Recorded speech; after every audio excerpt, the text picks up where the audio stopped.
Namo Tata Bhagavato Arahato Dhamma Dhammuttata Namo Tata Bhagavato Arahato Dhamma Dhammuttata Namo Tata Bhagavato Arahato Dhamma Dhammuttata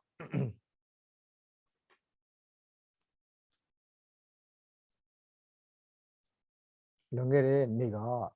Upadan Oh no The Tamusi Vine Bidama Jinjo Pite Bidamata Tengha Jan Bidama Tinu Jambo Rema Tamusi Vine Suraga Maya Ngazema Swing Zabauna The Mosleve Kudu Agudu Abjagata Diari Tima Labiro Zabauna Poarema Diari Tigudu Aguduriga Blobonsane Ku no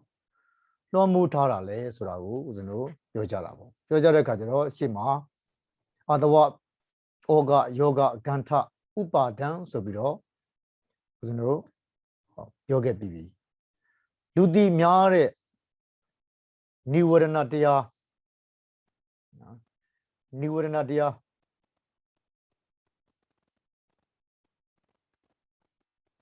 Niwarana Niwarana Biro Zeno Nutia Natakuga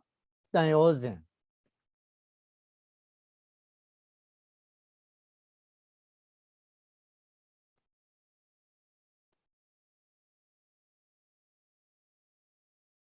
Tanyozin Biro Zeno Kilita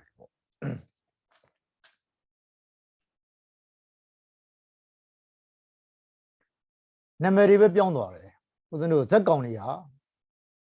no Teusoniga Mabiomu Niwarana Mazoneve Agudu Sididebe Nudia Mazoneve Agudu Sididebe Tanyozin Mazoneve Agudu Sididebe Kilita Mazoneve Agudu Sididebe Already Uzeno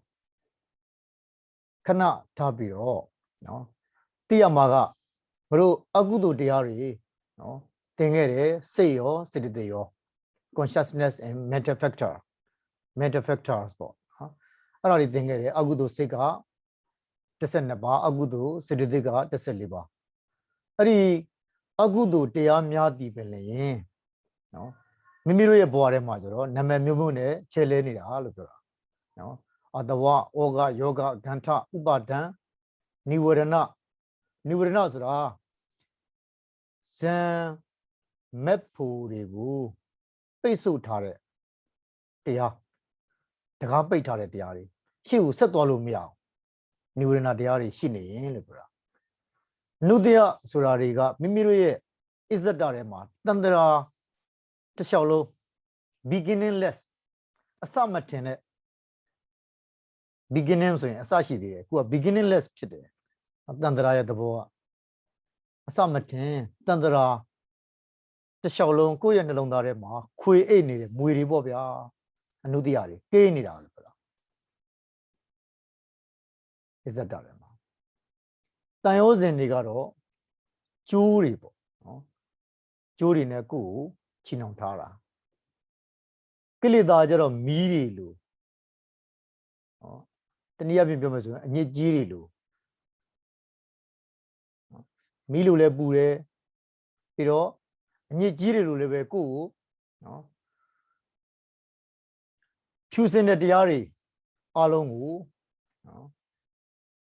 Many toazira, Kilida, Kuye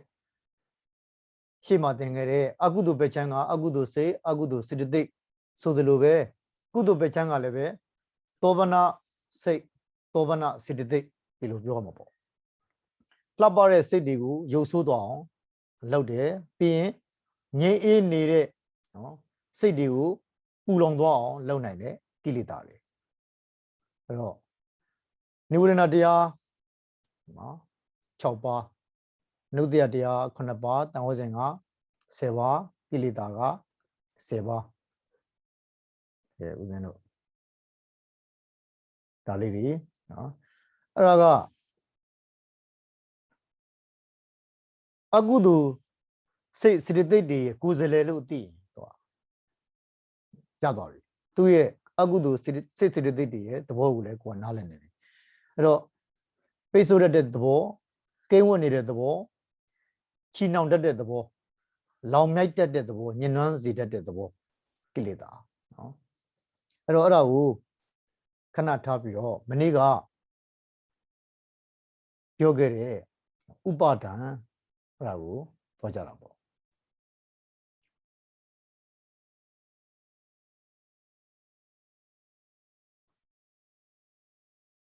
这些没米的路不？没太阳嘛个，阿古都是的对，古都是的对的不？没米的路呗，不都个罗，浙江嘛丢上呢，不都个罗，乱干嘛丢上呢，不都个罗西，可能我在家里嘛丢上呢，啥的片，哎路呗，啥搞呢个？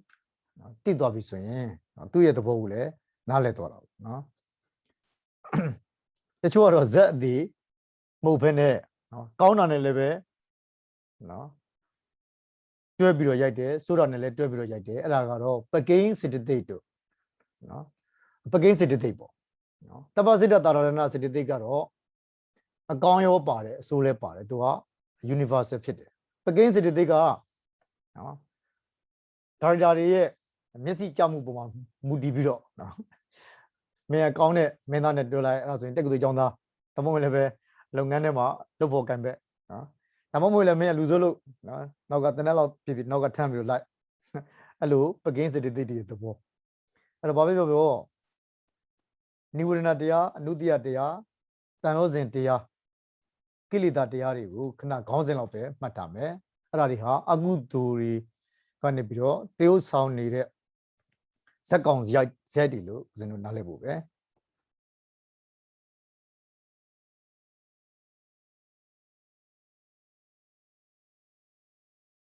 ဥပါဒါန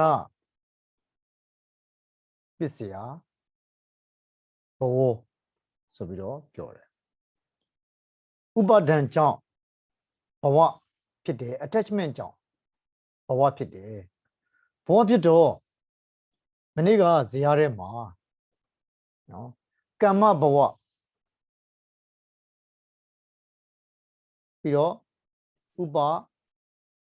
ပတ္တိဘဝဆိုပြီးတော့ဘဝကိုနှစ်မျိုးခွဲလိုက်တာနှစ်မျိုးခွဲလိုက်တဲ့အခါကျတော့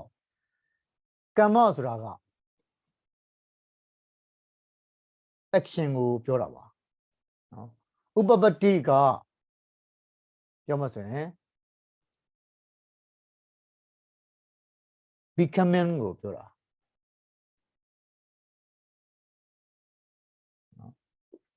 အမှန်တကယ်ဆိုရင်ဒီဘဝဆိုတဲ့စကားလုံးလေးက becoming ဆိုတာ ਨੇ ပို့ပြီးတော့သဘောကျတယ် existence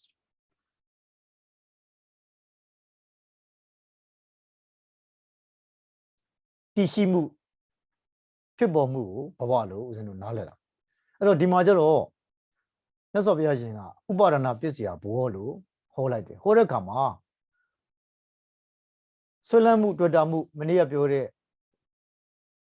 ဆွလန်းစရာကာမတရားတွေဒိဋ္ဌိလို့ခေါ်တဲ့ဘာသာတရားအယူဝါဒတွေတိလပ္ပဒလို့ခေါ်တဲ့နော်အမှုအကျင့်တွေဒီလေထုံးစံတွေယဉ်ကျေးမှုတွေပြီးတော့အတ္တဝါဒလို့ခေါ်တဲ့မိမိတို့ကိုယ်ကိုမိမိတို့ထာဝရတည်ခြင်းနဲ့အတ္တဝါဒယူတွေပေါ့အဲ့ဒါတွေကိုဦးဇင်းတို့ဆွဲလန်းတယ်ဆွဲလန်းတာနဲ့နော်မိမိတို့ဘဝမှာမရှိမဖြစ်ရှိတဲ့ရှိတဲ့လို့နော်ကိုယ်ကိုယ်ယုံကြည်ရတာနဲ့မတူနော်ဘာသာတရားမဲ့ပြီးတော့ပြောရမယ်ဆိုရင်ဘုရားပွင့်တဲ့ကာလကိုဦးဇင်းတို့ဟာမျှော်ရတယ်တန်ត្រာထဲမှာဘုရားမဲ့ဘဝတွေအများကြီးကြုံရတာနော်ဘုရားလို့အမိခံထားပြီးမဲ့ဘုရားစစ်ဘုရားမှန်မဟုတ်တဲ့ဘဝတွေမှာကြုံရတာတွေလည်းအများကြီးရှိခဲ့တယ်အဲ့တော့ဘုရားပွင့်တာကလျှက်စီးလက်တယ်လို့ပဲတကယ်အန်ဒီဘူတောအယံလောကောလို့ခေါ်တဲ့နော်အန်ဒီဘူတောအယံလောကောဒီလောကကြီးကမှောင်မိုက်နေတာပဲလို့ပြောတာ this world is full of darkness ဒီလောကကြီးအမှောင်နေနဲ့ပြည့်နေတာပဲလို့ပြောတာလောကကိုအဲ့လိုပြောတယ်ဦးဇင်းတို့ရောက်နေတဲ့ကဘာမြေပါဝင်လောကကြီးတစ်ခုလုံးအန်တီဘူတိုလို့ပြောတယ်နောက်တစ်ခုကအဲ့ဒါနဲ့တွဲပြီးတော့ပုထုဇနောဩမတကောလို့ပြောတယ်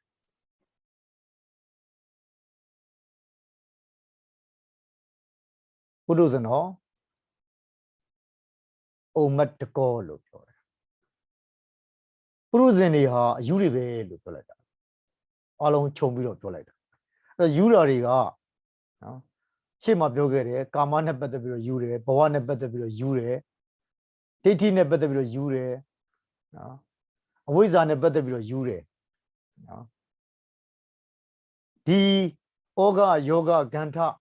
အတဝနော်ဥပါဒံအဲ့ဒါတွေကိုပဲတွဲပြီးတော့နော်ပြောရင်ကာမဂုဏ်တွေနဲ့လည်းယူတယ်ဒသနာတွေနဲ့လည်းယူတယ်ယူဝါဒတွေယဉ်ကျေးမှုတွေနော်အကျင့်တွေနော်လုံနေရတာပြောနေတာဘာမှတော့ပြောနေတော့ပြောရင်ကိုကအယူလို့ပြောခံနော် तू ကယူနေတာကိုကိုကတော့ပြီးတော့မင်းယူနေပြီလားတော့ပြောရင်ဒသနာနော်အဲ့တော့မြတ်စွာဘုရားရဲ့ကရုဏာမျက်လုံးတော်ထဲမှာကျတော့ဦးဇင်းတို့အားလုံးကယူနာပဲတရားမရမချင်း तू ကယူနေကြတာနည်းနည်းယူကြီးနဲ့ယူလေးနဲ့ခေါ်တာအဲ့တော့အယူကောင်းအယူပါအယူတနာကမပေါ့ဒီခါလေးကျဦးဇင်းတို့ကိုညာပြီးတော့ပြောတာပေါ့ငါတို့ကအယူကောင်းအယူပါအယူတနာကမလေးပါကွာလို့ပြောအဲ့ဒီမှာမကောင်းတဲ့နော်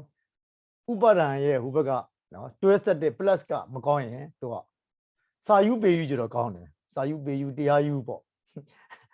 အဲ့ဒီမှာကျန်တဲ့ဟာတွေနဲ့တွဲရင်မကောင်းတော့ဘူးသူကအဲ့ဒါကိုကလည်းကိုတွဲပြဦးစင်းမပြောတော့ဘူးနော်အဲ့တွဲလိုက်ရင်သူရှုပ်သွားယူတာက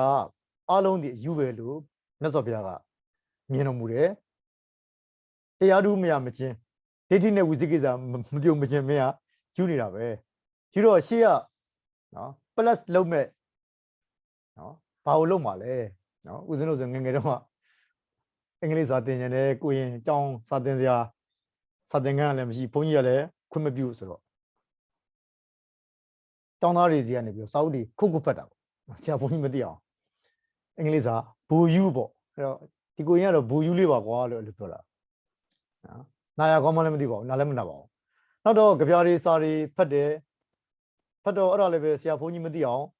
ဖတ်ရတယ်စွန့်ကန်သွားရင်သို့မဟုတ်ရင်လည်းပဲဦးဇင်းတို့မျိုးလေးကြတော့စွန့်ကြိုင်သွားဆွဲရတာပေါ့ညနေဆိုရင်စွန့်ကြိုင်သွားပို့ရတယ်အိမ်နေမှာ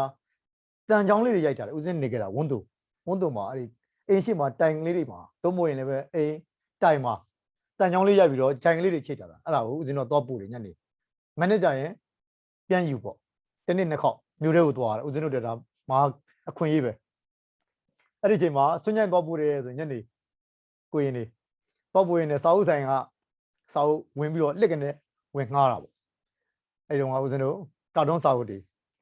နော်ကာတွန်းအောင်ရှိန်တို့တော်ကအရိုင်းတို့တင်အောင်နီပြလောင်တာလောင်ဘာကြီးလောင်အကုန်လုံးအဲ့ဒီမှာပြီးတော့လေစွန့်ကန်အိမ်စွန့်ကြိုင်ဆွဲတဲ့အိမ်က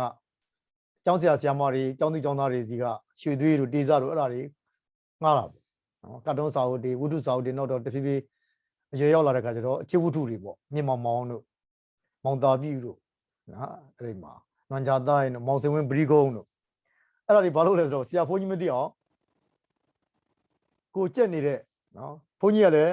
ကိုရင်းနေစကားပြောမှဆိုလို့ဆိုပြီးတော့ရှေးချောင်းကြီးဆိုတော့တိုင်နေမှာကိုတိုင်နဲ့ကိုထိုင်ရတာပေါ့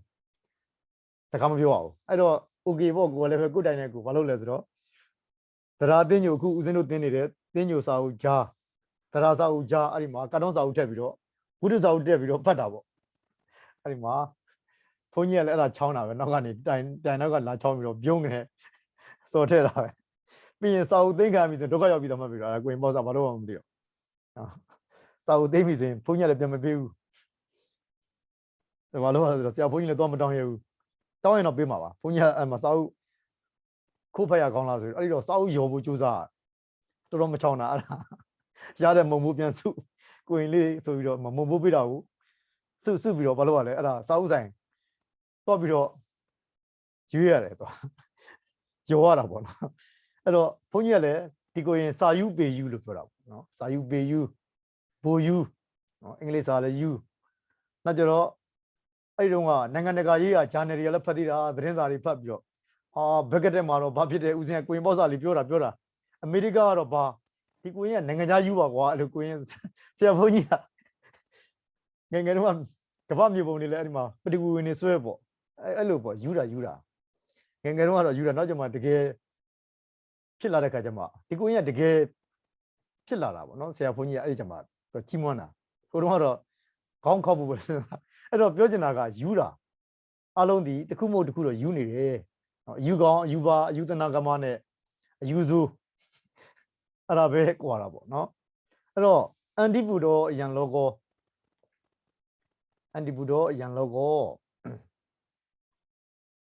နော်ကမ္ဘာလောကကြီးဟာအမိုက်မောင်နေနဲ့ပြည့်နေတယ်ပုရုဇဉ်မှန်သမျှဟာလည်းပဲအယူတွေဖြစ်နေကြတယ်တခုမဟုတ်တခုတော့ယူနေတယ်နော်မိမိတူးတဲ့တယောက်တည်းစိတ်ကူးရင်ပြီးတော့ယူနေတာပြဿနာမရှိဒုက္ခမပေးရင်ဒါပေမဲ့သူများတွေဇီထိရောက်သွားပြီးရိုက်ခတ်သွားပြီးဆိုရင်တော့အဲ့ဒီယူဟာပြဿနာတက်ပြီလို့ပြောတာအဲ့တော့ဦးဇင်းတို့ဒီအန်တီဘူတိုနဲ့ဥမတကောနဲ့နော်သွားတွဲမိရင်လောကကြီးကအမှောင်ဖြစ်သွားတာပေါ့နော်အဲ့တော့ဒီမှာကာမဒိဋ္ဌိသီလပတ္တအတ္တဝါဒအဲ့ဒီမှာဥပါဒံတွဲလိုက်တဲ့ခါမှာဥပါဒံဖြစ်သွားပြီဟေ့ဆိုရင်တဲ့ဘဝဖြစ်ပြီဥပါဒံ attachment ရှိပြီဆိုရင်ဘဝဖြစ်တာပဲလို့ပြောတာ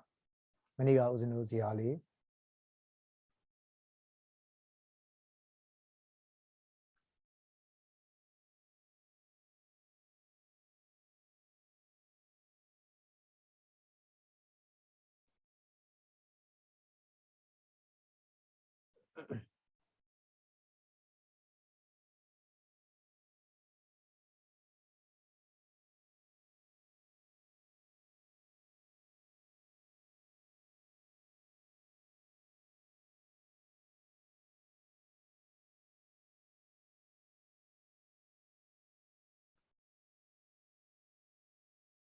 အဲ့မှာ contact feeling craving attachment ပြီးတော့ becoming ဆိုပြီးတော့ပြောတယ်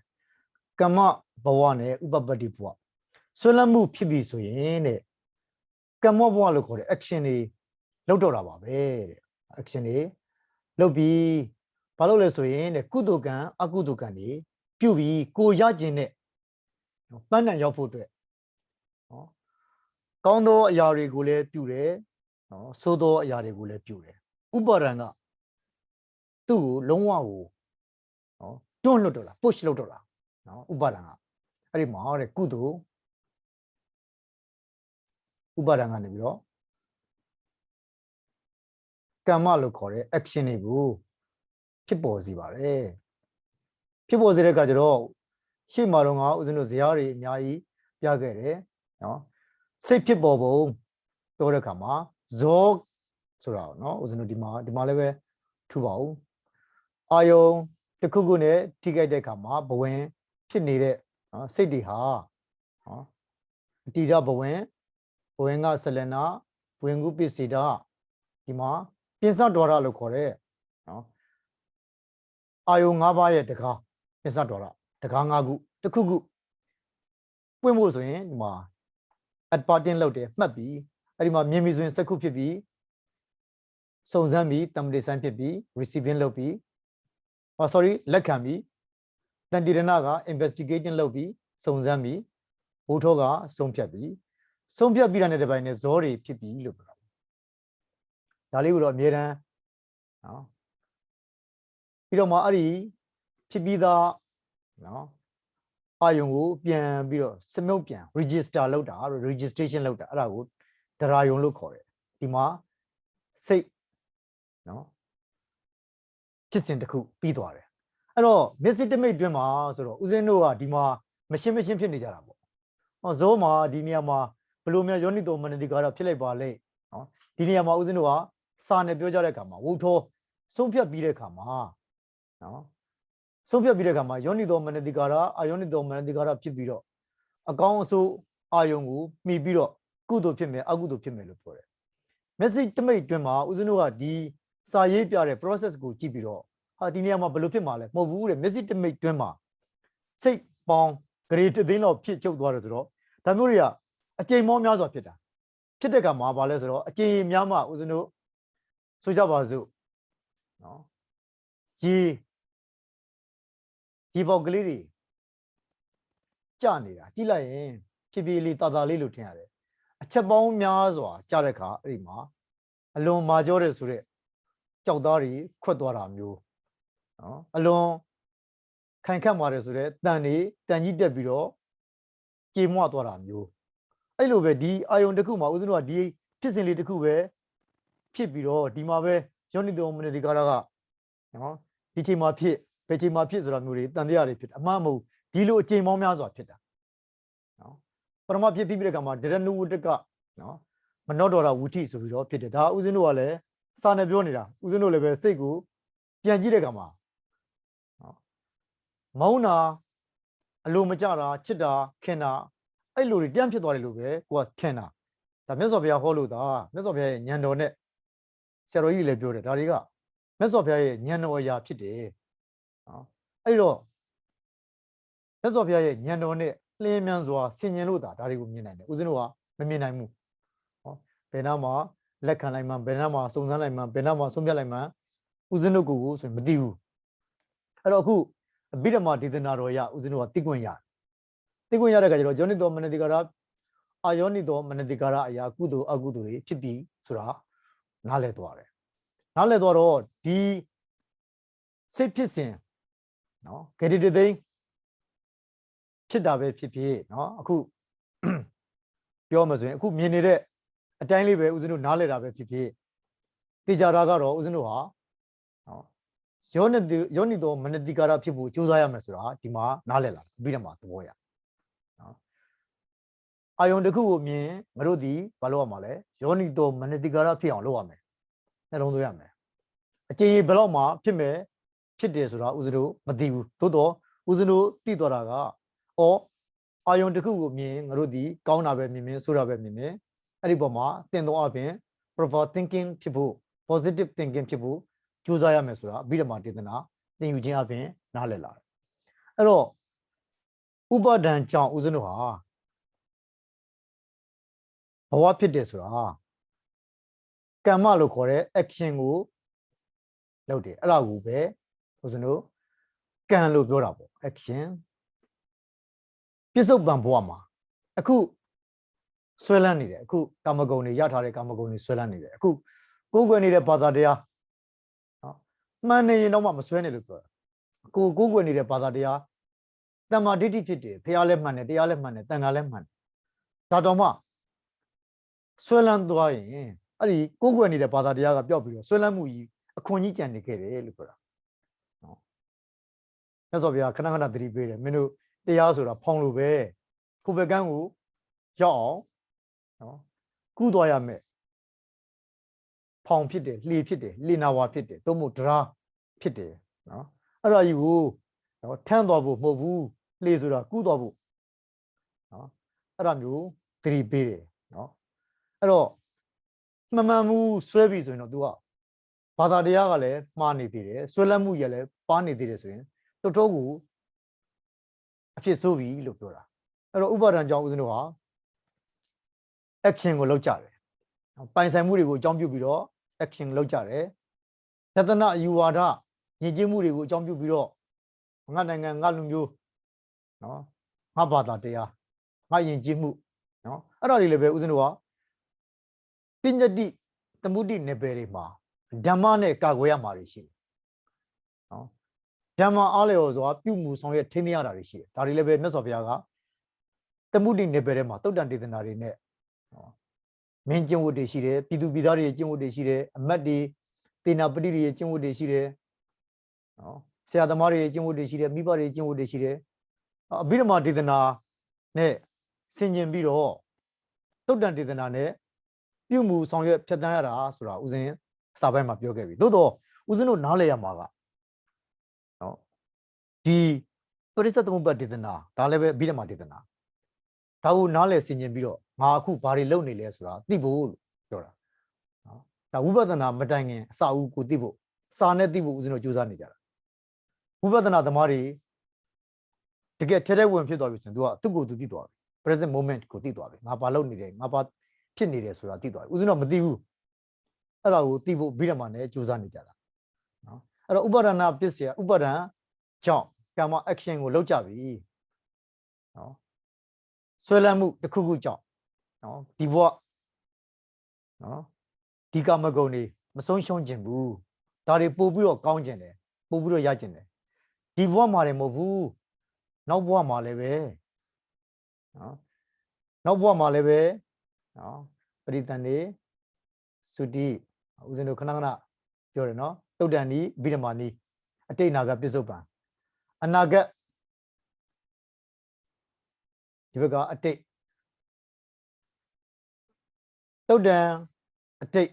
တုတ်တန်အနာဂတ်တုတ်တန်ပြစ္ဆုတ်ပံတုတ်တန်ပြစ္ဆုတ်ပံကတော့ဘဝကြီးတစ်ခုလုံးပြစ္ဆုတ်ပံဘဝအဲ့တော့အနာဂတ်ကာလမှာလည်းဒီလိုပုံစံမျိုးဒီလိုဘဝမျိုးဒီလိုမိတ်ဆွေမျိုးဒီလိုချစ်သူခင်သူမျိုးတွေနဲ့ဆုံကျင်တယ်ဆိုတော့အတွေ့မျိုးတွေအဲ့တော့ကိုကသိပြီကုသိုလ်ကောင်းမှုတွေလုပ်ရင်လူဘဝနတ်ဘဝရမယ်နော်အဲ့တော့လူဘဝနတ်ဘဝရမယ်ဆိုတဲ့ယုံကြည်ချက်ရှိတော့ကုသိုလ်ကောင်းမှုတွေလုပ်မယ်ဒီကံဒီကုသိုလ်ကံဖြစ်လာတယ်အဲ့ဒီကြားတဲ့ကမှာကိုကကံဆိုးပြီးတော့ဆရာသမားဆိုးတွေနဲ့တွေ့လမ်းညွန်အမှားတွေနဲ့တွေ့နောက်ဘဝဒီပုဂ္ဂိုလ်တွေနဲ့တွေ့ရင်မင်းဘာလုပ်လိုက်အဲ့ဒီမှာနီးမားတွေပေးတာ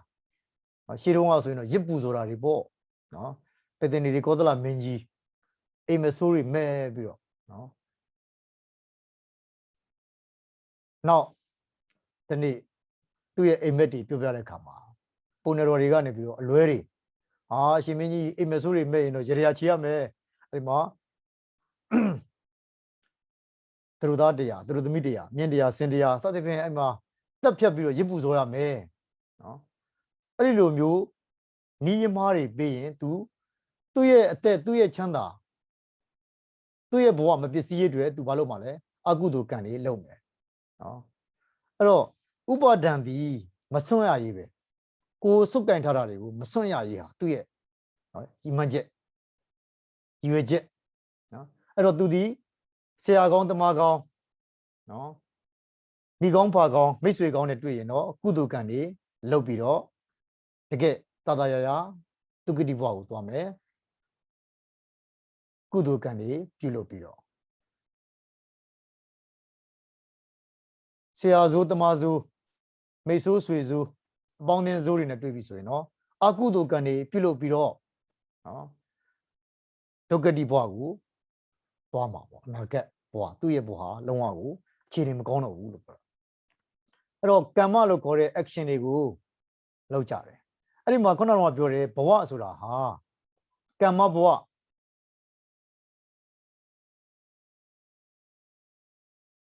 နော်ကမ္မဘဝပြီးတော့ဥပပတ္တိဘဝလို့ပြောတယ်ဥပပတ္တိဘဝဆိုတာနောက်ဘဝကိုရောက်သွားတာသိပြီးတဲ့နောက်သုတိကြပြီးတော့ပရိသန်နေဖြစ်တဲ့ချိန်မှာဦးဇင်းတို့ဝိထိသဘောအရဥပတ္တိပင်သုတိမှာဥပတ္တိပင်ဖြစ်တယ်လို့ပရိသန်နေမှာလည်းပဲဥပတ်ရဲ့ထိပင်ရဲ့ဖြစ်တယ်အဲ့တော့ဒီဘဝအစဖြစ်တာကိုလည်းပဲဦးဇင်းတို့ဥပါဒံကြောင့်ဖြစ်တယ်လို့ဒီဘဝဒီခန္ဓာကိုဆွဲတယ်နောက်ဘဝနောက်ခန္ဓာကိုဆွဲတယ်ဖြစ်ချင်တယ်အဲ့ဒီဖြစ်ချင်တဲ့စိတ်နဲ့ပဲဘဝတစ်ခုကိုထပ်ရတယ်ဥပါဒံမပြတ်တဲ့ခါကျတော့ဖရာရဟန္တာတွေကျတော့ဒီဥပါဒံကိုဦးဇင်းတို့ကပယ်နိုင်သွားတာပယ်နိုင်တဲ့အတွက်ကြောင့်ဥပါဒံမရှိတော့ဘူးဆိုရင်သူကဘဝလည်းမရှိတော့ဘူးလို့သမျှကံတွေဟာလည်းပဲကုသိုလ်လည်းမဟုတ်တော့ဘူးအကုသိုလ်လည်းမဟုတ်တော့ဘူးကရိယာတွေဖြစ်တာ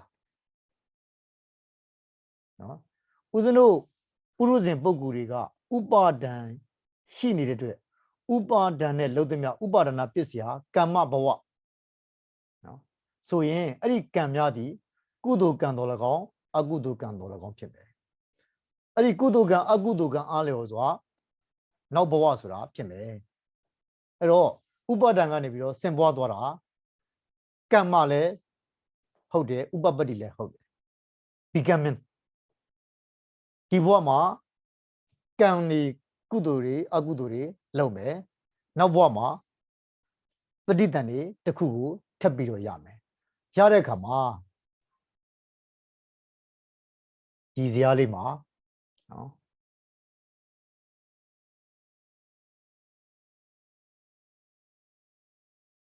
ဒီဇာတ်လေးမှာနှစ်ခုပြထားတယ်နော် attachment နော်ဥပါဒံကြောင့်ကမ္မဘဝဖြစ်တယ်ပြီးရင်ဥပပတ္တိဘဝဖြစ်တယ်ဆိုပြီးတော့ပြောတယ်အဲ့တော့ဥပပတ္တိဘဝနဲ့ဟောဒီဘတ်လို့ခေါ်တဲ့ဇာတိနဲ့ဟာတချို့ဟာရောနေတာပေါ့နော်အမှန်တကယ်ဆိုရင်ဥပပတ္တိဘဝဆိုတာခုနပြောတဲ့ဒီဘက်ကသုတိနဲ့ဒီဘက်ကပရိသန္တိဒီမှာလည်းပဲဥပတိပင်ဆိုပြီးတော့ဖြစ်တဲ့ခါမှာအတ္တဝါဒမှာဦးဇင်းတို့ပြောခဲ့တဲ့နော်ဝိညာဉ်ကောင်းဆိုတာမရှိဘူးဆိုတာအဘိဓမ္မာဒေသနာလေ့လာတဲ့ခါမှာတွေ့ရတယ်နော်သိရတယ်အဲ့တော့ဥပပတ္တိဘဝဆိုဒီမှာဒီ initial ဒီကနေစပြီးတော့ဥပပတ္တိဘဝကိုရည်တွက်တာပေါ့ဘဝအသစ်တစ်ခုရပြီလို့ပြောတာအဲ့တော့ဇာတိကဘာလဲဆိုရင်ဟောဒီပထမဆုံးဖြစ်တဲ့ initial လေးဟာဥပအခိုက်အတန့်လေးကိုဇာတိလို့ပြောတာနော်ဥပပတ္တိနော်ဘဝပစ္စယဇာတိအမှန်တကယ်တော့ဒီနော်ဘဝဆိုတာဟာကမ္မဘဝလည်းပဲဘဝဥပပတ္တိဘဝလည်းဘဝအဲ့တော့ဘဝကိုဦးဇင်းတို့ရည်တွက်တဲ့ကံမှာဒီပရိသန္ဓေကနေစပြီးတော့တေဆုံးတဲ့အထိကာလ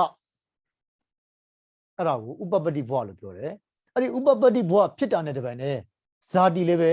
initial ဇာတိလည်းပဲဖြစ်တယ်အဲ့တော့ဥပပတ္တိဘဝနဲ့ကင်းပြီးတော့ဇာတိမဖြစ်ဘူးနော်ပြောချင်တာက life လို့ပြောတာဘဝအဲ့ဒီဘဝထဲမှာဇာတိရှိတယ်ပြီးရင်ဇာတိကနေစပြီးတော့ဒီကနေပြီးတော့ဇရာလာတော့တာဦးဇင်းတို့ကဇရာဆိုတာအသက်အရွယ်တွေကြီးပြီးတော့အိုမဇရာလို့ပြောတာမဟုတ်ဘူးဟောဒီဇာတိအခိုက်ကလေးလွန်သွားတာနဲ့တပိုင်းနဲ့ဇရာကိုစပြီကိုယ်လက်ထက်မှာတော့နီတာရဲလေးကလေးလေးမွေးစားလေးမဟုတ်ဘူးအဘိဓမ္မာအမြင်ကတော့ဇာတိခိုက်ကဥပဒီ dot တစ်ချက်ကလေးပဲဇာတိဖြစ်တယ်ဒါဦးဇင်းတို့ကလည်းဒီလိုအဘိဓမ္မာတွေသင်လို့ဇာတိဆိုတာဒါလေးဒီခိုက်တန့်လေးပဲအဲ့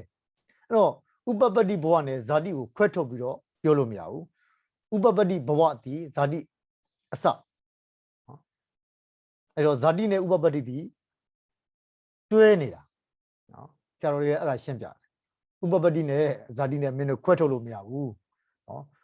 ဥပဒံကြောင့်ဘဝဖြစ်တယ်ဆိုတဲ့နေရာမှာဒီသုတိမတိုင်ခင်ကာလဆောင်ရွက်နေတဲ့ action တွေဟာအဲ့ဒါလည်းဘဝပဲ becoming ပဲ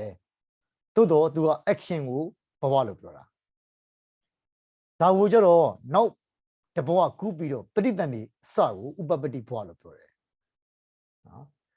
အဲ့တော့ပဋိစ္စသမုပ္ပါဒ်ကိုလေ့လာတဲ့အခါမှာ attachment ရှိနေသေးရင်ဘဝဖန်တီးနေမယ်ဘာဘဝလဲဆိုတော့ဦးဇင်းတို့မသိမချင်းကံနေပြုတ်လို့နေမယ်လို့ပြောတာကမ္မဘဝအဲ့တော့အဲ့ဒီကံနေပြုတ်လို့နေတဲ့အတွက်ပဲနောက်ပဋိသန္ဓေတစ်ခုကထက်လာမှာပဲဖရာယနာပုံကိုယ်တွေကြတော့ဦးဇင်းတို့စန္ဒလိုချင်မှုပြဿနာရယ်လိုချင်မှုပြဿနာဟောဒီတဏှာကိုပြောတာလိုချင်မှုပြဿနာမရှိဘူးလိုချင်မှုပြဿနာတဏှာမရှိတော့တဲ့အတွက်ဥပါဒံလို့ခေါ်တဲ့ဆွဲလမ်းမှုပြဿနာလည်းမရှိတော့ဘူးအမြင့်ဖြတ်လိုက်တာဥပါဒံမရှိတော့တဲ့အတွက်နော်သူတို့ရဲ့ action တွေကကုသိုလ်အကုသိုလ်မဟုတ်တော့ဘဲနဲ့ကရိယာဖြစ်သွားတယ်တဏှာမပါဘူးဥပါဒံမပါဘူးလို့တည်းများနော်ပြောရမဆိုရင်တဏှာအမြင့်ပြတ်တဲ့အချိန်ဟာအတဝကင်းသွားတဲ့အချိန်အတဝကင်းတယ်ဆိုတာဦးဇင်းတို့ဗိဓမာယပြောမှဆိုရင်အလုံးရဲ့အရင်းမြစ်နော်မရှိတော့ဘူးကိလေသာအလုံးကင်းသွားပြီကိလေသာအလုံးကင်းသွားတဲ့ခါကျတော့ဝိမြစ်ပြတ်သွားပြီလို့ပြောတာနော်ဝိမြစ်ပြတ်သွားပြီဆိုရင်သူ့မှာလုံးသမျှ action တိုင်းဒီကံတိုင်းဒီပြောမှဆိုရင်တော့ကံလို့ကိုပြောလို့မရတော့ function ဦးဇင်းတို့မြင်နေတာဘုရားရဟန္တာသူတော်ကောင်းကြီးတွေတရားဟောနော်သေနာသနာဝတ္တိပြုနော်ကျောင်းထဲမှာတန်ရှင်းရစပြီးတော့တန်ခါကိစ္စတွေရှိရင်လည်းပဲလာပြီးတော့စုံကြီးစည်းဝေးကြွရောက်နော်အဲ့တော့သူတို့ကုသိုလ်ရမှာပဲလို့တွေးတာဘာမှမရတော့ဘူးတဲ့သူတို့မှာလုံးသမျှသည် non profit ဖြစ်သွားပြီဒီနေ့ခေတ်ပြောကြတယ်ဦးဇင်းတို့ non profit ဆိုတာအစစ်မဟုတ်ဘူးနော်ဘုရားရဟန္တာတွေရဲ့မြတ်စွာဘုရားဆိုရင်မဟာဗောဓိမန္တိုင်ကနေပြီးတော့မြတ်စွာဘုရားဆိုရင်မဟာဗောဓိမန္တိုင်ကနေပြီးတော့ကုသနာယုံအင်ဂျင်းဆောင်နော်ဒီထိ45ဝါနော်45ဝါကာလပတ်လုံးနော်ခန္ဓာကိုယ်ပင်မခံပြီးတော့ခီးတွေဝေးကြီးတွေကြွကိုယ်တိုက်ခိုက်တဲ့ပုဂ္ဂိုလ်တွေဆွဆွဲတဲ့ပုဂ္ဂိုလ်တွေပြဿနာရှာတဲ့ပုဂ္ဂိုလ်တွေရံပြူတဲ့ပုဂ္ဂိုလ်တွေသိခံပြီးတော့ပြုလုပ်နေသမျှအရာများသည်နော်ဘာဥပါဒံမှမရှိဘူးဘာ attachment မှမရှိဘူးမရှိတဲ့အတွက်ကြောင့်မို့သူတို့မြတ်စွာဘုရားနဲ့အရိယာပုဂ္ဂိုလ်အထူးသဖြင့်ယန္တာပုဂ္ဂိုလ်ကြီးတွေပြုသမျှသည်နော်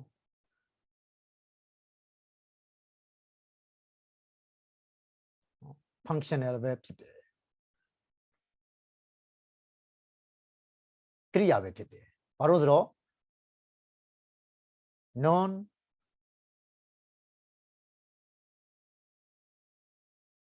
attachment ဘာဆွဲလန်းမှုဘာစုပ်ကိုင်မှုမှမရှိတော့ဘူးလောကအတွက်ဘူဇနာဒုက္ခဘူဇနာဟိတနော်နှစ်ခုပဲ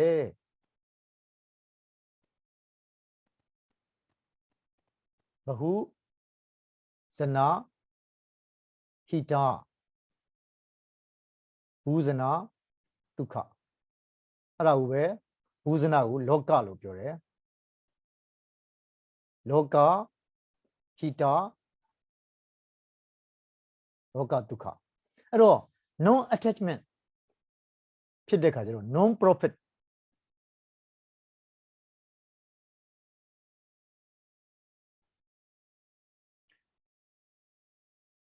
သူတို့လို့သမျှဟောသမျှသာသနာပြုတော်မူသမျှသည်နော်ဟောကမျှပဲသူတို့ရဲ့လှုပ်ဆောင်မှုကမှတကယ်အလှတရားဦးဇင်းပြောနေတဲ့ကံရဲ့အကျိုးဆိုတာငါလှုပ်သမျှသည်လောကအကောင်ဦးဇင်းတို့ဟာတွေက attachment တွေပါနေတယ်ငါလှုပ်ရင်ငါပြန်ရမယ်ငါလှုပ်သမျှလောကအကောင်စားဖို့လောကအကျိုးစီးပွားဖြစ်ဖို့လောကချမ်းသာဖို့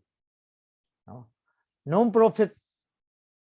ဘာကူမှမမျော်လင့်ဘူးမမျော်လင့်တဲ့သူတို့ကိရိယာတွေဖြစ်တဲ့အတွက်ကြောင့်မို့နောက်ဘဝပရိသန်တွေဆိုတာလည်းမရှိတော့ဘူးဥပါဒနာပစ္စယဘောဆိုတဲ့ဒေသနာဟာမြတ်စွာဘုရားနဲ့ယဟန္တာတွေအတွက်အကျုံးဝင်တော့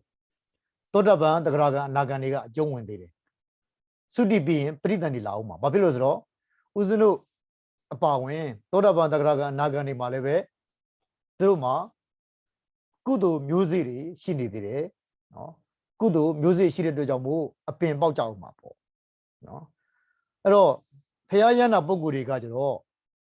non attachment ဥပါဒံမရှိတော့ဘူးဥပါဒံမရှိတဲ့နော်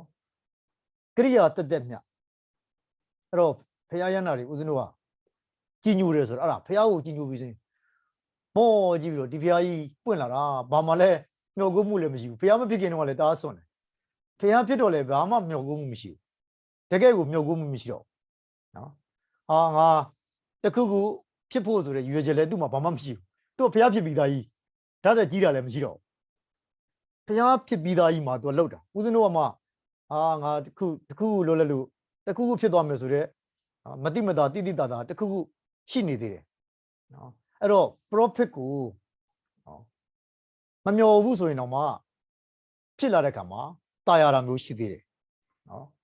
မြတ်စွာဘုရားတို့ကျတော့အဲ့ဒါမရှိတော့ non profit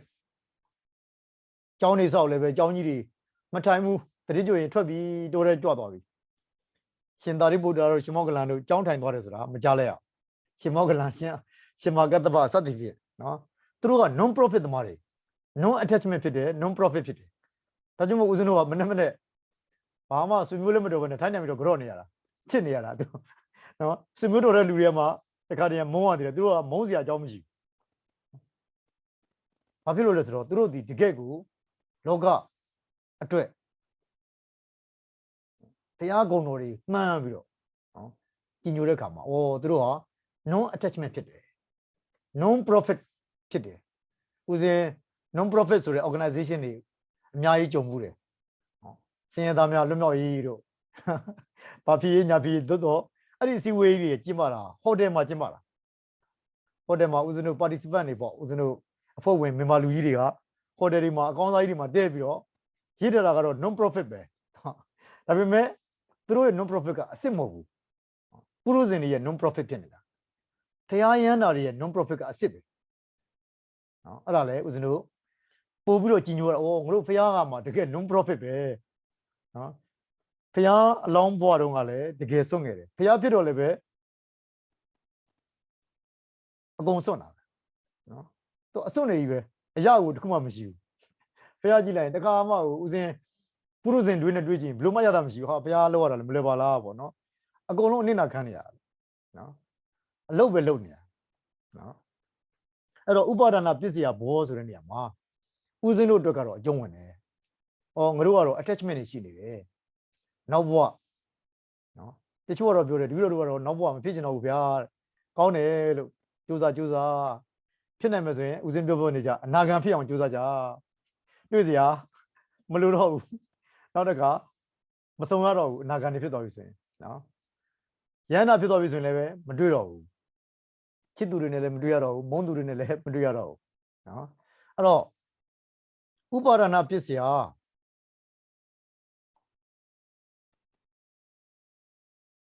ဘဝဆိုတဲ့နေရာမှာနော်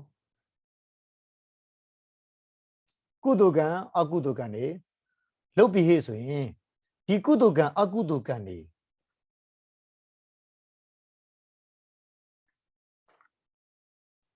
အဲ့ဒီမှာကုသိုလ်ကံအကုသိုလ်ကံတွေကလည်း function တွေရှိလာတယ်သူတို့ရဲ့ယာဓုတွေဦးဇင်းတို့တာမန်အပြင်ခုနပြောခဲ့တယ်ယောနိသောဖြစ်ရင်ကုသိုလ်ဖြစ်မယ်လို့ပြောတယ်အာယောနိသောဆိုရင်အကုသိုလ်ဖြစ်မယ်ပြောတယ်အဲ့တော့ဒီကုသိုလ်အကုသိုလ်တွေကဦးဇင်းတို့အရင်းမြစ်အပြင်နားလည်သွားပြီသို့တော့ဒီကုသိုလ်အကုသိုလ်တွေမှာ function တွေရှိတယ်ဘာလဲဆိုတော့နော်သက်စွာဘုရားဒီအပြီးဓမ္မမှာနော်ဦးဇင်းတို့လေ့လာရတဲ့အခါမှာကုသိုလ်အကုသိုလ်တွေကနော်ဇနကကံဆိုပြီးတော့နံပါတ်1ကုသိုလ်ရောအကုသိုလ်ရောနော်အကုန်လုံးတွဲပြီးတော့မှတ်တဲ့အခါဇနကကံဥပထမ္ပကကံနောက်တစ်ခုကဥပပိလကကံနံပါတ်4ကဥပဂါတကကံအဲ့တော့ဇနကကံရယ်ဥပထမကကံရယ်ဥပပိလကကံရယ်ဥပဂါတကကံရယ်ဇနကဆိုတာကဖြစ်စေတဲ့ကံ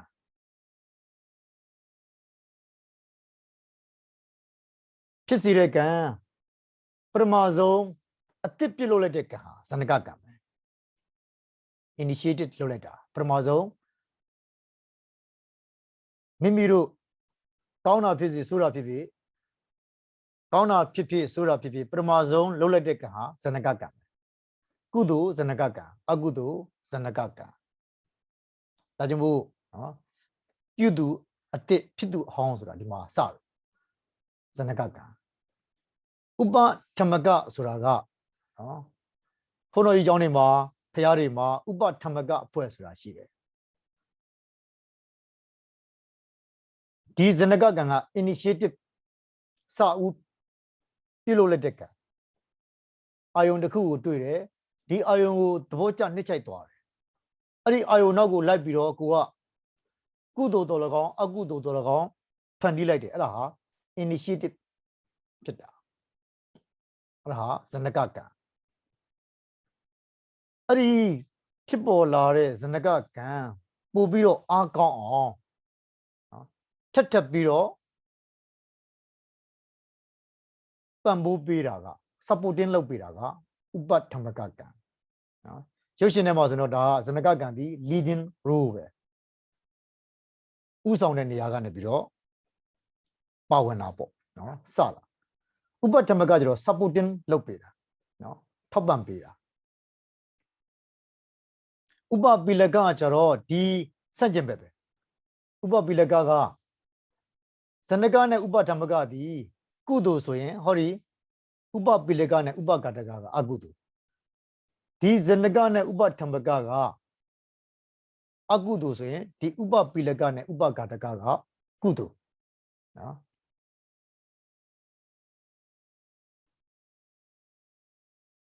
ဘာလို့လဲဆိုတော့သူတို့ရဲ့အဓိပ္ပာယ်တွေကိုကြည့်တဲ့အခါမှာဥပဂါတက sorry ဥပပိလကဆိုတာနှိပ်စက်တာတဲ့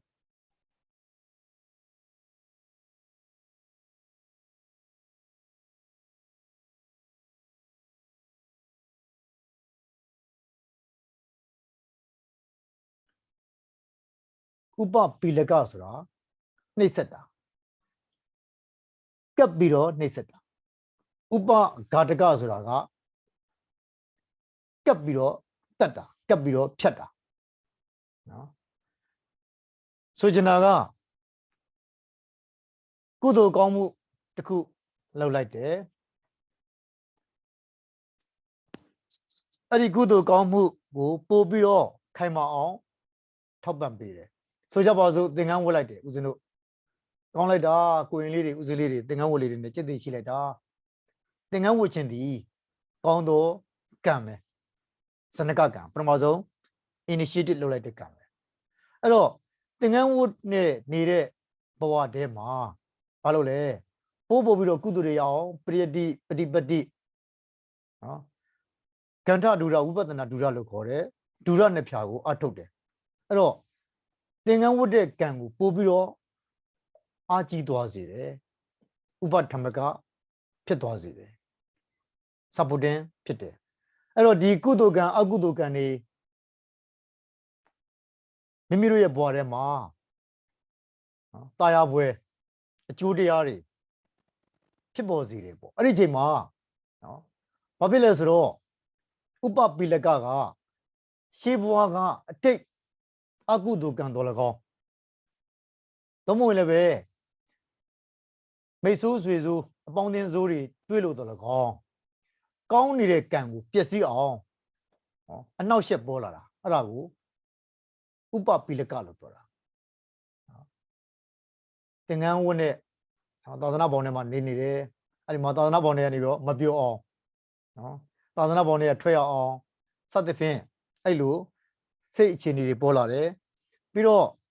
ဒီလိုစာရီသင်ရင်းနဲ့တရားတွေအားထုတ်ရင်းနဲ့ရှေးဘဝကနော်ပြစ္ဆုတ်ပံရဲ့အတိတ်ရဲ့နှစ်ခုပေါင်းညက်ပြီးတော့အခုဒုက္ခပေးတာအခုကြည့်လိုက်မယ်ဆိုရင်တော့ဘာမှအနှောက်အယှက်မရှိဘူးလို့ထင်ရပေမဲ့ရှေးဘဝကမထင်မှတ်တဲ့အကုသိုလ်တွေကဝင်လာတဲ့အခါဦးဇင်းတို့မှလည်းပဲကြုံရတယ်နော်စာသင်နေရင်းနဲ့နော်တရားအထုတ်နေရင်းနဲ့အနှောက်အယှက်တွေပေါ်လာတာမျိုးနော်ကျမကြီးဖောက်သွားတာမျိုးဦးဇင်းဆိုရင်ခဏခဏကျမကြီးတွေဖောက်တာအဲ့တော့ကိုလုံးနေတဲ့အလုပ်တွေပြတ်သွားတယ်အဲ့ဒါကဥပပိလကငါတရားအဋ္ဌံဘလောက်ဝင်မယ်ဒီတဝါတွင်းတော့ငါစာရီဘလောက်ရအောင်ကြက်မယ်ဆိုတာမျိုးကိုကစဉ်းစားထားတယ်အဲ့တော့တကယ်လဲလုပ်နေတယ်နော်ထပ်ပြီးတော့ကြိုးစားတယ်ဇနကကံဥပဓမ္မကကံဒါပေမဲ့ခုနပြောသလိုအတိတ်ကကံတွေကအနောက်ရှက်ပေးတယ်ပြစ္ဆုတ်ပံကံတွေကကိုယ့်ကိုကပ်ပြီးတော့နော်ဆွဲချတယ်အဲ့ဒါကိုဥပပိလကလို့ခေါ်တာဥပဂါတကကြတော့ကောင်းနေတဲ့အခြေအနေကြီးကနေရုတ်တရက်ဖြတ်ချလိုက်တာအဲ့ဒါကိုဥပ္ပစေတကလို့လည်းပြောတယ်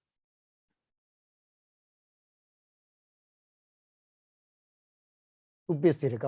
ကံပြောရမယ်ဆိုရင်ဘဝမှာကုသိုလ်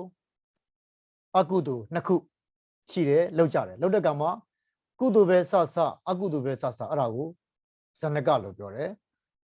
အဲ့ဒီကုသိုလ်လုပ်နေတာကိုကုသိုလ်တိုးအောင်ထပ်ပြီးတော့ပံ့ပိုးပြီးတော့နော်အထုတ်တာကိုဥပဓမ္မကလို့ပြောတယ်အဲ့လိုကောင်းကြီးကောင်းရဲ့အချင်းတွေမှာမှနော်အတိတ်ကအကြောင်းတရားကြောင့်တချို့ဆိုရင်ကြောင်းထွက်လဲရတာတို့နော်ကံကောင်းနေတဲ့ဘဝနော်တချို့နော်ဒါလည်းပဲဇနကကံဥပဓမ္မကကံလည်းပဲနော်အတိတ်ကံလည်းပါတယ်နော်အခု initiative လုပ်တဲ့ပြစ္ဆုတ်ပံမှာဆောင်ရွက်တဲ့ကံကိုဇနကကံလို့ပြောသလိုနော်ပြစ္ဆုတ်ပံမှာထပ်တိုးပြီးတော့လုပ်တဲ့ထောက်ပံ့ပေးတဲ့ကံကိုဥပဓမ္မကကံလို့ပြောသလိုခုနနော်အတိတ်ကံကလည်းပဲဒီဘဝမှာချမ်းသာအောင်နော်ပညာရှိသူတော်ကောင်းတွေကြားတဲ့ကိုရောက်အောင်မိဘမျိုးရိုးတွေကောင်းတဲ့နေရာကိုရောက်အောင်ပံ့ပိုးပေးတယ်ရောက်အောင်ဦးဇင်းတို့ချပေးလိုက်တယ်ဇနကကံတွေဥပဓမ္မကကံတွေကဦးဇင်းတို့ကိုအကျိုးပေးတယ်ဒါပေမဲ့အဲ့လိုဖြစ်ပေမဲ့ဟောကံဆိုမုံမောင်ကြပြီးတော့ရှေးဘဝကအကုသိုလ်တွေကနော်ကိုယ်ကိုလမ်းတစ်ဝက်မှာ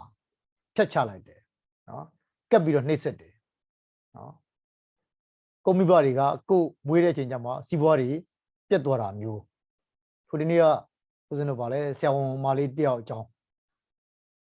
အများကြီး share နေကြတာတွေ့တာဦးဇင်းလည်းငယ်ငယ်တုန်းကဖတ်ပူတယ်နော်မုံရွာကဆရာဝန်ကြီးရဲ့သမီးနော်တကယ်ကိုသူ့ရဲ့ဘဝဟာအလုံးကိုပြည့်စုံတယ်ဆရာဝန်ကြီးရဲ့သမီးတယောက်ဖြစ်ခွင့်ရတယ်ဉာဏ်ပညာပါရမီတွေပါတယ်သူစူးစမ်းတယ်ဖြစ်ခွင့်ရတဲ့အတိတ်ကဇနကကံကြောင်းဒီဘဝမှာမိဘကံတွေကောင်းတယ်ပတ်ဝန်းကျင်ကံကောင်းတယ်ဦးဇင်းပြောနေကြကုလရူပဘောဂဣတရလို့ခေါ်တဲ့နော်မျိုးရိုးကောင်းတယ်ရုပ်ရည်ဆင်းလည်းပဲလှပတယ်ပြီးတော့ပြောရမယ်ဆိုရင်နော်မိမိတို့ဘဝကိုနော်အပူပင်ကင်းကင်းနဲ့ဖြတ်သန်းနိုင်တဲ့အသုံးဆောင်နော်ဘဝအခြေအနေရှိတယ်ပြီးတော့ဣတရကိုစိုးကိုပိုင်နေခွင့်ရတယ်ဒီလိုအခြေအနေတွေရတာဟာရှေးဘဝကပြုခဲ့တဲ့ကုသိုလ်ကံနော်ဥပဓမ္မကကံတွေကြောင့်ရတယ်ပြီးတော့အခုဘဝမှာလည်းပဲကုသိုလ်ကောင်းမှုတွေဆက်လုပ်တယ်သူစာကြိုးစားတယ်ဆရာဝန်တယောက်ဖြစ်လာတယ်ပြီးတော့မာစတာဘွဲရဖို့အတွက်ဘွဲ့လွန်ရဖို့အတွက်သူကြိုးစားနေတယ်ဥပဓမ္မကကံလုပ်နေတယ်အဲ့ဒီအချိန်မှာပဲသူနဲ့နော်အတူတူလုပ်ငန်းဝင်နေတဲ့ဆရာဝန်မလေးတယောက်ကနော်သူလည်းပဲကိုကြွေးပါတာပေါ့နော်ကိလေသာဝတ်တွေပါလာတော့နော်ကိလေသာဝတ်တွေဒီကလေးမလေးပေါ်မှာနော်အိတ်တာမစ္စရိယတစ်ခုခုနော်ဝင်သွားတဲ့အခါဒီဘက်ကဆရာဝန်မလေးဟိုသူကခဏလာပါအောင်ဆိုပြီးတော့ခေါ်ပြီးတော့ဓာတ်ခွဲခန်းမှာနော်မျက်နှာအက်ဆစ်နဲ့ပက်လိုက်တာနော်အက်ဆစ်နဲ့ပက်လိုက်တဲ့ခါကျတော့အဲ့ဒီဆရာဝန်မလေးမျက်လုံးနှလုံးကွယ်ပြီးတော့မျက်နှာတွေလည်းပဲပျက်စီးသွားတာပေါ့နော်ဥပပီလကဖြစ်သွားတာပေါ့နော်သူ့ရဲ့ဘဝကိုလမ်းကြောင်းကိုနော်ပြုတ်ကျသွားအောင်ကွက်ကောက်သွားအောင်နှိမ့်ဆက်လိုက်တာဥပပီလကဥပဂါတကလို့တော့ပြောလို့မရဘူးဘာဖြစ်လို့လဲဆိုတော့ဒီမျိုးသမီးကနော်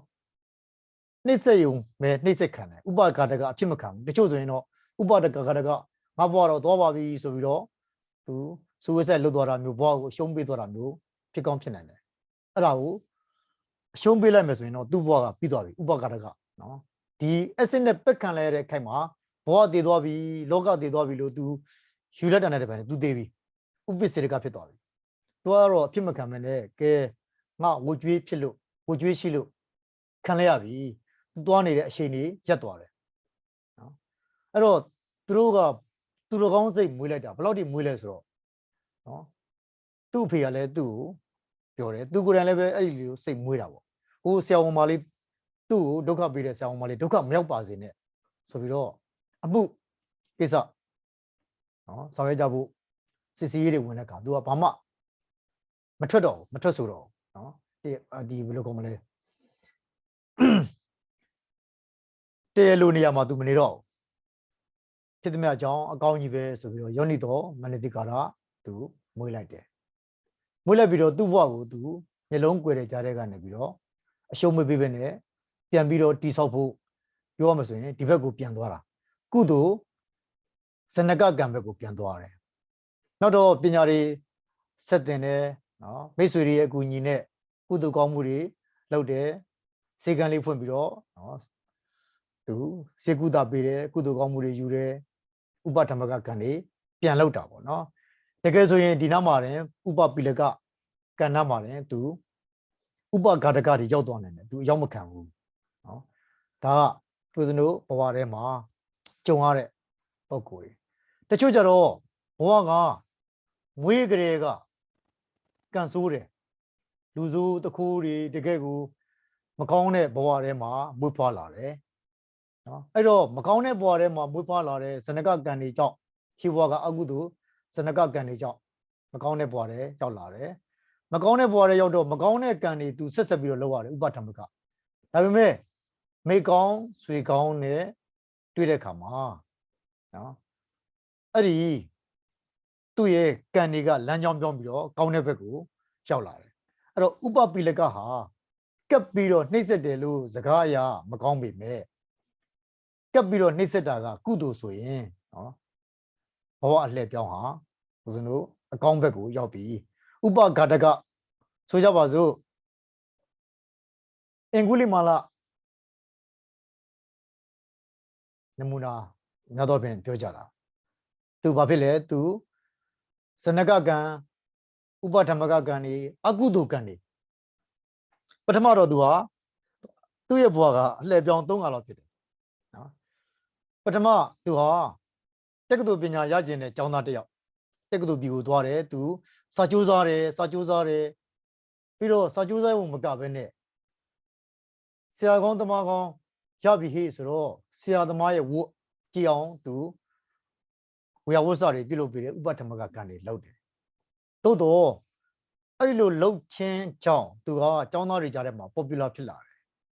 ဆရာကလည်းချစ်တယ်ဆရာတော်ကလည်းချစ်တယ်ဆိုတာမျိုးဖြစ်လာတယ်ဖြစ်လာတော့ကျန်တဲ့ကျောင်းသားတွေကသူ့ကိုမနာလိုတဲ့အခါဘာဖြစ်လဲဥပပိလကကံကျုံးလာတာပေါ့အဲ့တော့ဆရာကြီးကိုဝင်ပြီးတော့ဂုံးတိုက်တာမျိုးဖြစ်တဲ့အခါကျတော့သူ့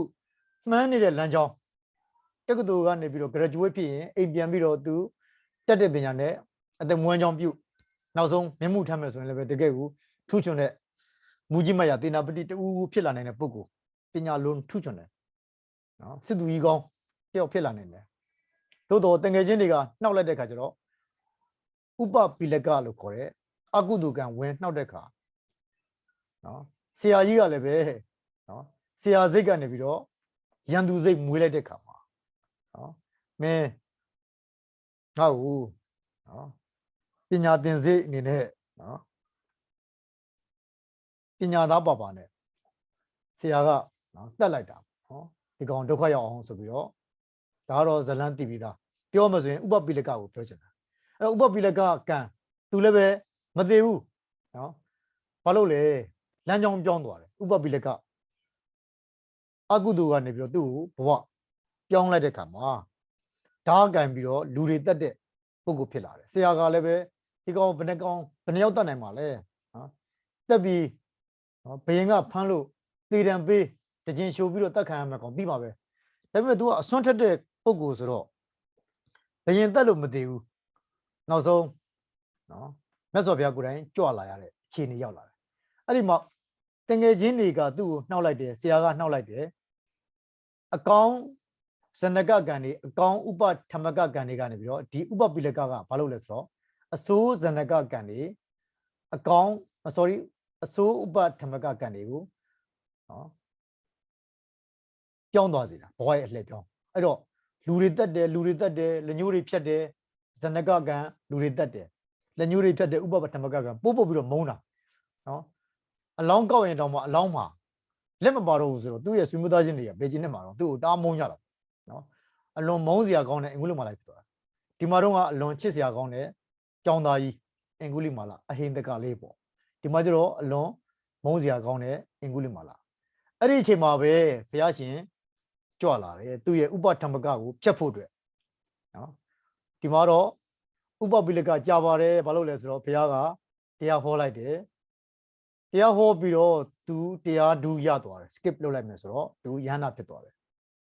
ဥပါဒံကင်းသွားတဲ့အခါမှာသူ့ရဲ့အခုလောက်ခဲ့တဲ့အကုသိုလ်တွေအလုံးဟာဘာမှမရှိတော့ဘူးဥပထမကတို့ဥပပိလကတို့ကအဲ့လိုအမြင့်ပြအောင်မဖြတ်နိုင်ဘူးဥပဂါတကကျတော့အမြင့်ပြအောင်ဖြတ်နိုင်တယ်နော်သူလူတက်ခဲ့တဲ့အကုသိုလ်တွေကနောက်ဘဝကိုပရိသန်တွေမဖြစ်စေနိုင်တော့ဘူးနော်အဲ့ဒါကြောင့်မို့ယန္နာဖြစ်ခြင်းကဒီလူတက်တဲ့အကုသိုလ်တွေအလုံးကိုအမြင့်ပြတ်သွားစေတယ်အဲ့ဒါကိုဥပဂါတကလို့ပြောတယ်နောက်တစ်ခုကရှင်ဒေဝဒတ်ရှင်ဒေဝဒတ်လည်းပဲဘာလို့လဲသူလည်းပဲဘဝက twist တွေများပါတယ်ဦးဇင်းတို့ဘဝတွေပြန်မဲ့ကြည့်အဲ့ဒါကိုအဘိဓမ္မာသင်ရတဲ့ငါ့ကိုဥပပိလကကတ်လာပြီလားလို့ဒီကြကြည့်ရှင်ဒေဝဒတ်ဘလောက်ချစ်စရာကောင်းလဲဒေဝဗုဒ္ဓနာမည်လေးကအလွန်လှတာမောင်နှစ်ပေးတဲ့သားပေါ့ဗြဟ္မဒတ္တဆိုတာရေဒေဝဒတ္တရေဆိုတာဦးဇင်းတို့အိန္ဒိယမှာအလွန်လှပတဲ့နာမည် sorry ဒေဝဒတ္တနော်ဒေဝဗုဒ္ဓမဟုတ်ဒေဝဒတ္တနက်ကပေးတဲ့သားဒီကလေးอ่ะနော်တာမန်လူနဲ့တော့မတူဘူးလူကြောလူလာဖြစ်တော့ပါတယ်ညံ့လောက်တဲ့ဟာတော့မဟုတ်ဘူးနော်ဒေဝဒတ္တဗြဟ္မဒတ္တဆိုတာဦးဇင်းတို့ဗာရဏသီကိုအုပ်စိုးတဲ့ပြည်အဲ့တော့ဒေဝဒတ္တလေးသူငယ်စဉ်ဘဝကြီးပြင်းလာတယ်သူ့ရဲ့စိတ်ကလေးလှလှပပလေးဘယ်မှာသွားတွေ့ရလဲဆိုတော့သာသနာပေါင်းနဲ့ဝင်လာတဲ့အချိန်မှာနော်တကယ်ချင်းတွေအနုရုဒ္ဓတို့လည်းပါတယ်အာနန္ဒတို့လည်းပါတယ်ငါးပါးဗတ္တိယတို့တိမိလတို့နော်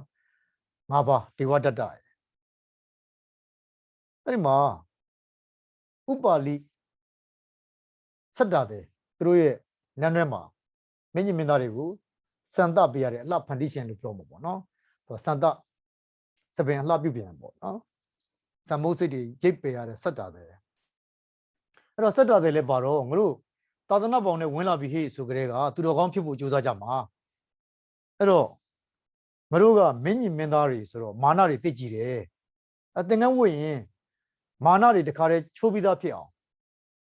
ဥပါလိဒီစတ္တတဲ့ကိုသင်္ကန်းအရင်ဝတ်ပေးကြရစို့သူ့ကိုသင်္ကန်းဝတ်ပေးလိုက်ရင်ငါတို့က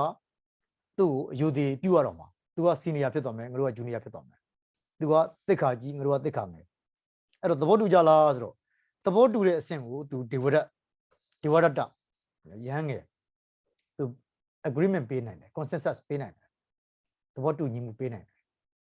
ပေးပြီးတော့သူသာသနာပေါ်မှာတကယ်ကိုကျိုးကျိုးနွံ့နွံ့တရားအထုတ်တယ်ဘာတွေဖြစ်လဲဆိုတော့ဇန်တရားတွေဖြစ်တယ်ဇန်တရားဆိုတာဦးဇင်းတို့လောကီနေထဲမှာအမြင့်ဆုံးပဲဟောကာမရူပအရူပခေါ်တဲ့လောကီတရားတွေထဲမှာနော်ဇန်တရားတွေရတဲ့အထိရောက်သွားတယ်အဲ့ဒီဇန်တရားတွေဟာပြောမယ်ဆိုရင်နော်ဇဏကကံဥပထမကကံနော်ကုသိုလ်အမြင့်စားကုသိုလ်တွေတိုးတော်တဲ့အဲ့ဒီအမြင့်စားကုသိုလ်တွေကိုနောက်တော့တဖြည်းဖြည်းနဲ့ရှင်သာရိပုတ္တရာတို့ရှမောကလန်တို့နေရာတွေရလာတယ်ပုရုဇဉ်ကပုရုဇဉ်ပဲဇန်တွေပဲဘလောက်ပဲရတဒနာဇန်ရတဲ့ပုဂ္ဂိုလ်နော်တမထဘာဝနာလုံးဝကိုတမာရီတွေကောင်းပြီးတော့နော်ဇံဘက်ကိုကူးနိုင်လို့ဒီလိုဘိညာဉ်တွေရတဲ့ပုဂ္ဂိုလ်ဖြစ်နေတာဦးဇင်းတို့ဒီဘွဲတွေဒစိတ်တွေဂုံတူးပကာသနာတွေဆိုတော့ဘာမှမဟုတ်ဘူးအဲ့ဒီလိုဇံရပုဂ္ဂိုလ်ကြီးကိလေသာတွေပရိယုဌာဏကိလေသာတွေတောင်မှပယ်နိုင်တဲ့ရှင်ဒေဝဒတ်သို့တော့ပုရုဇဉ်ကပုရုဇဉ်ပဲပုရုဇဉ်တော့ဥမတကောယူတာကယူတာပဲအဲ့တော့မနေ့ကပြောခဲ့တဲ့အချိမွမ်းခံခြင်းတဲ့ပြဿနာတမ္ဘာဝနာကမြတာကဒုက္ခပေးတယ်တကယ်စုစုဝေဝေတန်ခါပရိသတ်ကြားထဲမှာရှင်သာရိပုတ္တရာချိမွမ်းခံရတယ်ရှင်မောဂလန်ချိမွမ်းခံရတယ် ရှင်အနန္ဒာလည်းကြီးမွန်းခံရတယ်ရှင်မာကတ္တဗကြီးမွန်းခံရတယ်ခက်တာရှင်တေဝရကနေရာမရှိဖြစ်နေတာကန်ဆိုးကျင်တော့ဘယ်သတင်းစာကမှလည်းအင်တာဗျူးမလုပ်ဘယ်ဂျာနယ်ကမှလည်းမဖော်ပြဘယ်ရုပ်သံကမှလည်းနော်မထုတ်လွှင့်ဆိုတော့ရှင်တေဝရကခန်းစားလာခန်းစားချက်တွေကြီးလိုက်တော့လည်းပဲရှင်သာရိပုတ္တရာနဲ့ရှင်မောဂလန်ကတောသားတွေတောသားတတိတောတတိတွေတောတတိသားတွေသူတို့ကမြို့သားမင်းကြီးမင်းသားရှင်သာရိပုတ္တရာနဲ့ရှင်မောဂလန်ကဗြဟ္မဏိဇင်လို့ခေါ်တယ်ဗြဟ္မဏိဇင်ကတော့သူတို့အားလုံးကိုးကွယ်ကြတာသို့တော့မျိုးရိုးအပြင်ဆိုရင်သူကဗြဟ္မဏပုံနာတွေပေါ့ပုံနာလူကြီးလူကောင်းတွေဟိုကမင်းကြီးမင်းသားတွေခတ္တိယလို့ခေါ်တယ်ခက်ရှထရိယလို့ခေါ်တယ်အဲ့တော့အမျိုးမတူတဲ့ပုဂ္ဂိုလ်တွေကသာသနာထဲမှာနေရာရမဟာကတ္တဗဆိုရင်လေသမားကြီးရှင်မဟာကတ္တဗလေသမားကြီးတောင်သူဦးကြီးသူကလည်းပဲသာသနာထဲမှာနေရာရရှင်တေဝရကနေရာမရဘူးကျန်တဲ့သူတော်ကောင်းစိတ်မြင့်မားတဲ့ရှင်အာနန္ဒာတို့ရှင်အနုရုဒ္ဓတို့ရှင်အာနန္ဒာဆိုလည်းကိုယ်လေးနေရတယ်ဘာမှမဖြစ်ဘူးမြတ်စွာဘုရားတက်တော်ကြီးတဲ့ခါကျမှအလုတ်ကျွေးဖြစ်မှရှင်အာနန္ဒာနေရာရလာဒီတိုင်းသူကတိတ်လေးနေတာရှင်ရာဟုလာလည်းပဲမြတ်စွာဘုရားရဲ့သားတော်ပဲတိတ်လေးနေတာဒါပေမဲ့ဒေဝရကမနေနိုင်ဘူးအဲ့ဒီမှာဘာဖြစ်လဲဆိုတော့နေရာရကျင်စိတ်ပေါ့လား position ပြဿနာယာရုဌာဏနေတာရကျင်လာအဲ့ဒါကသူ့ကိုဒုက္ခပေးတော့တာအဲ့တော့ယာရုဌာဏနေတာရကျင်နေဆိုတော့အဲ့ဒါကတဖြည်းဖြည်းနဲ့ဥပါဒံဖြစ်လာတာနော်လာဘတက်ကာရတိလောကအဲ့ဒါကသူ့ကိုဒုက္ခပေးတော့တာနော်သူများတွေချီးမွမ်းတာလိုချင်လာတာတမ္မဝနာကမြတ်တာပြီးတော့လာဘတက်ကာရကိတိတတတိလောကဟိုဒီနေ့ကပြောတာလေပြီးရင်လေလူတွေနဲ့အုံးနဲ့လက်ခုပ်လက်ဝါးတီးပြီးတော့ပူဇော်တာနော်အဲ့ဒီမှာနော်ပြောရမယ်ဆိုရင်တော့ပွဲကြီးလမ်းကြီးတွေသူကဘောကြလာနော်ဝိတက်ကြံနေကြံတော့တာပေါ့ဗျာမြတ်စွာဘုရားဒါကြောင့်မို့ဒီအကြံ၃မျိုးဟာမင်းတို့ကိုဒုက္ခပေးမှာပဲလို့ပြောတာနံပါတ်၁ကတမ္ဘာဝနာကမြတ်တာအချီးမွမ်းခံခြင်းတဲ့ပြဿနာနံပါတ်2ကလာဘတက်ကာရတိလောကလိုချင်တဲ့ပြဿနာနံပါတ်3ကလူတွေနဲ့ရိုးရိုးနှောနှောအုံကြက်စီစီကာကာတက်တက်ဝုံဝုံနေခြင်းတဲ့ပြဿနာအဲယဟန်နေဒုက္ခပေးတော့မှာအဲ့တော့ရှင်တေဝရအဲ့တန်ဖြစ်သွားတာရှင်သာရိပုတ္တရာတို့ရှင်မောဂလန်တို့ကသူတို့ကလိုချင်လို့မဟုတ်ဘူးနောက်ကပရိသတ်တွေကကြီးညိုပြီးတော့လိုက်နေကြတာအဲ့ဒါကိုလည်းသဘောပေါက်ဖို့လိုတယ်ဘုန်းကြီးချင်းဦးဇင်းတို့ဆိုရင်အဲ့ဒါငယ်ငယ်လေးကလေးအဲ့ဒီစိတ်ကိုမွေးရတာကိုနဲ့တူနေတယ်အတူသွားတယ်တက္ကရာမတွေဆိုတာကတရားကလည်းသူ့ပေါ်ရပဲအကူကငါစာရီတားတော်တယ်ဟိုကိုတော့စာလဲမတော်ပဲနဲ့မဆိုင်ဘူးသူ့ရဲ့ရှိဘွားကပြုတ်ခဲ့တဲ့ကုသိုလ်တွေနော်ရှိတယ်ဦးဇင်းတို့စာကြိုးစားတာပဲဦးဇင်းတို့လိုစာမကြိုးစားပဲနဲ့စာလည်းပဲသိပြီးတော့အာမထုတ်ရပဲနဲ့ဘုံကြီးနေတဲ့ပုံကိုအများကြီးရှိတယ်အဲ့ဒီပုံမှာဦးဇင်းတို့နားလည်ဖို့အဲ့ဒါကိုကနားမလဲဘူးဟေ့ဆိုရင်အဲ့မှာဘာဖြစ်လဲဆိုဂျီတွေဝင်တာဂျီတွေဘုံတော်ကြီးလည်းပဲဂျီတို့နဲ့စားတော့တာပေါ့ဗျာအဲ့ဒီမှာပြဿနာအဲ့တော့ရှင်တေဝရခင်ဗျာအဲ့ဒီမှာဂျီတို့နဲ့ကြိုက်သွားတာကြိုက်တော့အဲ့လို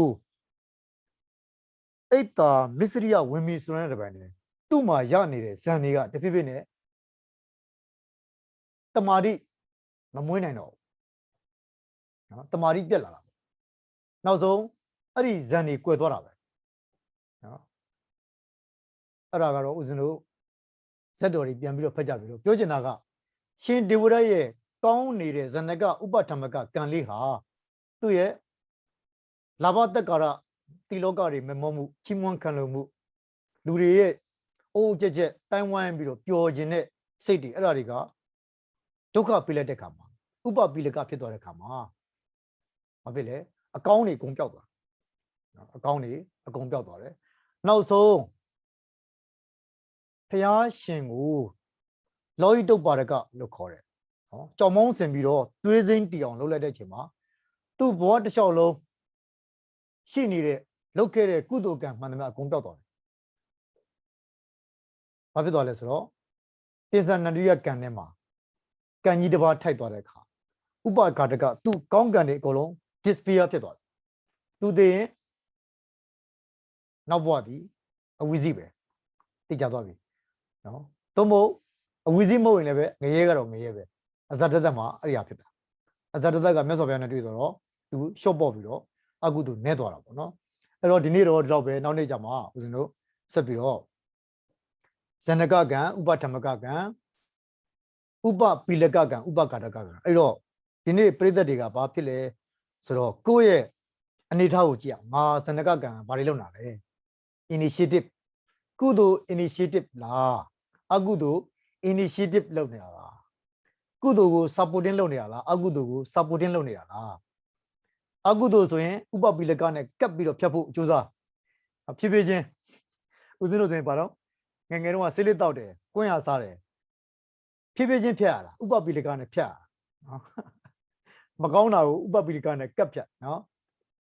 ကောင်းတာကိုတော့သွားပြီးတော့မဖြတ်မိစေနဲ့နော်မတက်မိစေနဲ့မဖြတ်မိစေနဲ့နှစ်ခုနော်ဥပပိလကကကပ်ပြီးတော့နှိပ်စက်ပြီးတော့ဖြတ်တာဥပဂါတကကကပ်ပြီးတော့တက်တာနော်အဲ့ဒါ